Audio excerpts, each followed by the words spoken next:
Tay! Anak, Ang kalat naman dito. pasensya ka na anak.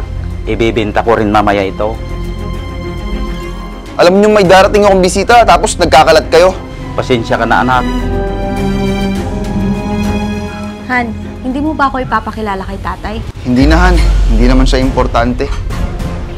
Mano po, tay? Ako pala yung nobya ni Renz. Kawan ka ng Diyos anak. Ikaw pala ang nobya ng anak ko. Opo. Tara na, Han. Pasok na tayo sa loob. Pabayaan mo na siya dyan.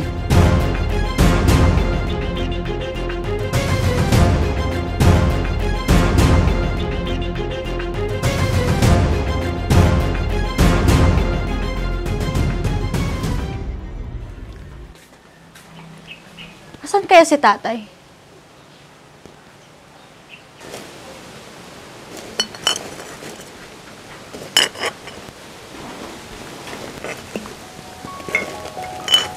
Tay, Bakit Myla? tama na po yan. Kakain na tayo. Sige, susunod na ako. Tapusin ko lang muna to. Sige tay, sunod na lang kayo.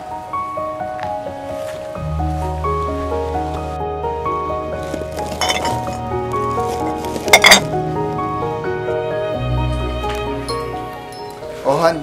Nakapagluto ka na ba? Tapos na Han, kakain na tayo. Tinawag ko na nga si tatay sa labas eh. Ba't mo pa siya tinawag? Mamaya nakakain yun. Sasabay na siya sa atin Han, bago siya mangalakal. Pabayaan mo na siya. Tara, kain na tayo.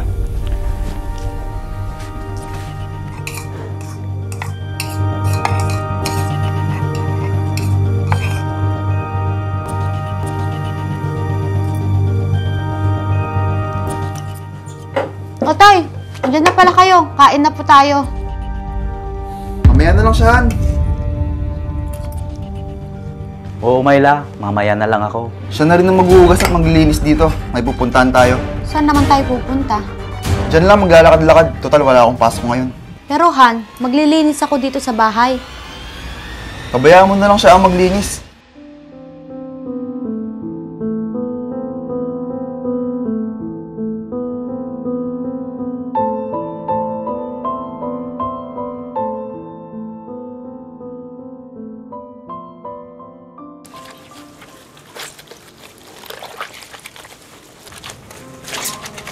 O tay, ba't kayo naglalaba? Dapat nagpapahinga kayo. Kunti lang naman ito Myla. Mga damit ko sa pangangalakal. Ako na lang maglalaba dyan tay. Isasabay ko na lang sa mga damit namin ni Renz. Baka magalit na naman ang anak ko kapag nalaman niya na ikaw ang naglalaban ng mga damit ko. Huwag niyo siyang intindihin tay. Tsaka hindi naman niya malalaman. Di ba nung nalaman niyo noon, nag-away pa kayo ng dahil sa akin? Oo nga tay, pero huwag niyo nang isipin yun. Teka lang tay, bakit ganun yung trato sa inyo ni Renz?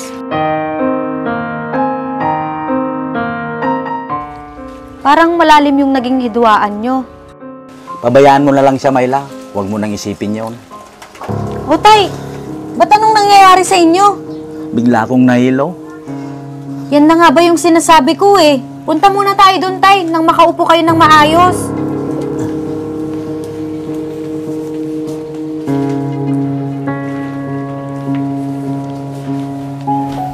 Madalas ba kayong nahihilo tay? Oo Myla. Nitong mga huling araw, lalo na kung pagod ako. Ganun ba tay? Ano kaya kung magpatingin tayo sa doktor?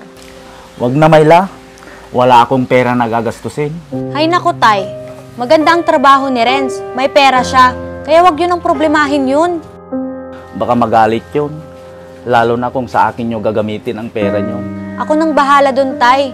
Ang importante, maipagamot kayo sa doktor. Ikaw ang bahala. Salamat anak. Napakabait mo. Tara na po tay.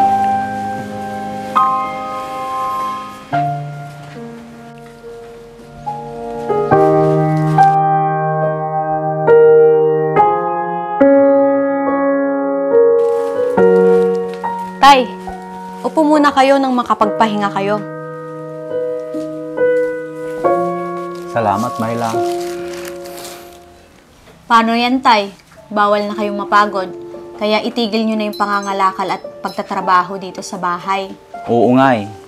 Paano pa ako kikita niyan at makakatulong dito sa bahay? Sasabihin ko na lang kay Renz na bigyan kayo ng pera. Total, malaki naman yung kinikita niya. At sa gawaing bahay naman, ako na lang ang gagawa. Baka magalit yon. Saka kaya ko pa naman magtrabaho. Naku, Tay, kondisyon at edad niyong yan, dapat nandito lang kayo sa bahay at nagpapahinga. Nakakaya naman sa'yo, anak. Mayla, saka kaya ko pa naman magtrabaho.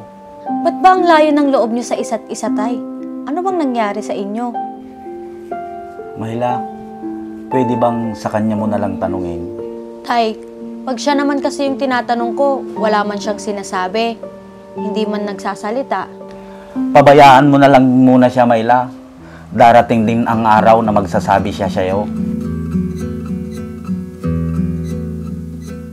Mayla, may papakiusap sana ako sa'yo. Ano yun, Tay? Huwag mo sanang sabihin kay Renz ang kalagayan ko. Bakit naman, Tay? Dapat niyang malaman dahil tatay niya kayo. Pakiusap, Mayla, anak. Sige po, Tay. Pero hindi ko po may papangako.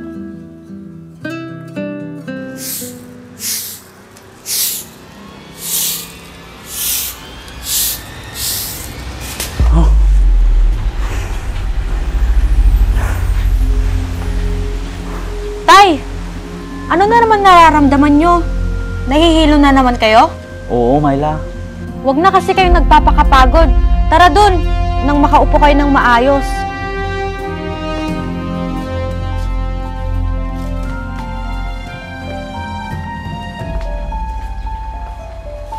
Wala na ba kayong gamot, Tay? Ubos na ba yung perang binigay kong pambili? Mayroon pa naman, Mayla. Nakalimutan ko lang uminom kanina. Huwag niyong kakalimutang inumin yun, Tay. Kailangan yun para pampababa ng presyon ng dugo nyo. Oo, Mayla. Pasensya ka na. Ayos na kayo, Tay? Pasok muna kayo sa loob para makapagpahinga kayo ng maayos. Sige, anak.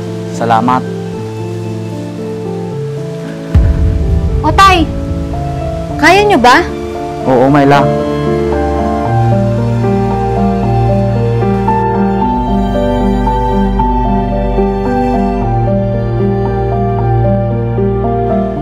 Kailangan malaman ni Renz ang kalagayan ng tatay niya.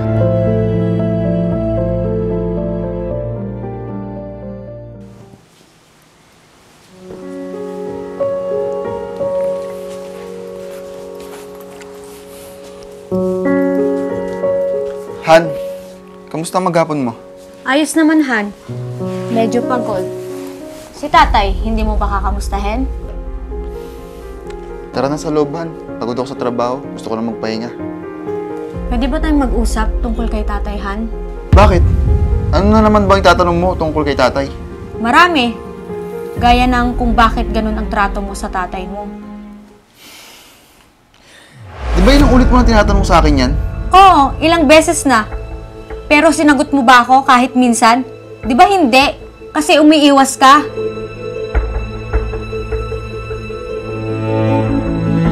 Sawa na ako na nakikita ka na ganun ang pagtrato mo kay tatay. Parang binabaliwala mo siya. Dahil wala kang alam sa pinagdaanan ko sa kanya. Kami ng nanay ko. Kaya nga, sabihin mo para malaman ko. Ilabas mo ang galit sa dibdib mo. Handa akong makinig, Renz. Para sa ikakapanatag ng loob mo. Masakit ang nangyari sa amin, Han. Sige lang, Han. Magkwento ka. Handa akong makinig. Alam mo ba, simula nung magkamalay ako, hindi ko naramdaman na mahal niya ako. Paano mo naman nasabi yan? Sa tuwing may nananakit sa akin at nagsusumbong ako pa yung pinapagalitan niya. Bakit hindi daw ako lumaban? Ginawa lang siguro niya yun para maging matapang ka. Kahit may trabaho siya nun, madalas hindi niya ako binibigyan ng pera. Kailangan paghirapan ko raw. Ginawa lang siguro niya yun para maging masipag ka. Tapos nung malaki na ako at nag-aaral, bigla na lang siya nawala at iniwan kami ni nanay. Baka may dahilan naman kung bakit niya kayo iniwan. Kahit ano pang dahilan niya, pinabayaan niya pa rin kami. Mag-isa lang ni nanay na nagpursige para mabuhay kami at mapag-aral ako. Nakapagtapos ka naman, di ba? At may maganda kang trabaho. Ano pang ikinagagalit mo sa kanya? Dahil wala siyang naitulong sa panahon na yun, noong kailangan namin siya.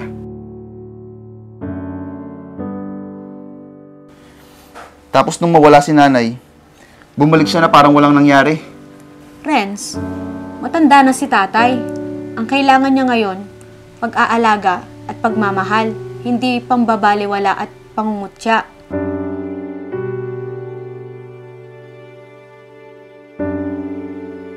At kung nagkamali man siya noon, patawarin mo na siya. At kalimutan niyo na ang lahat ng nangyari noon. Hindi ganun kadali kalimutan ang lahat, Han. Dapat matuto ka ng mahalin at arugain siya bago maging huli ang lahat. Bakit, Han? Anong ibig mo sabihin? May sakit ang tatay. Napapadalas ang pagkahilo niya. Hindi siya dapat nagpapagod at nagtatrabaho. Ha? Hindi ko alam yun, ah. Paano mo malalaman na hindi mo nga siya kinakausap at kinakamusta?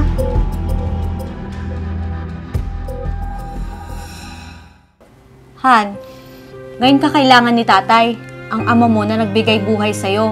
Ipakita mo ang pagmamahal ng isang anak sa kanyang ama. Sige, Han. Pero hindi pa siguro sa ngayon. Basta, umpisahan mo na siyang mahalin at alagaan, ha? Oo, Han. Salamat at naliwanagan ako. Mabait si tatay, Han. Tandaan mo yan.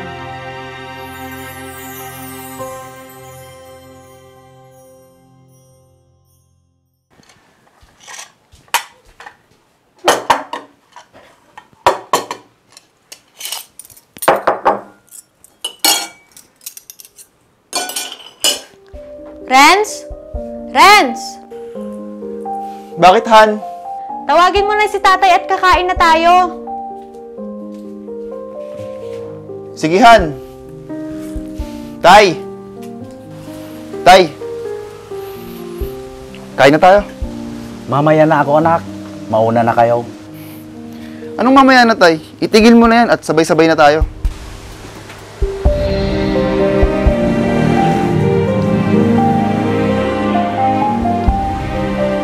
Tara na, Tay. Ako na magtutuloy niyan mamaya. Sige, anak.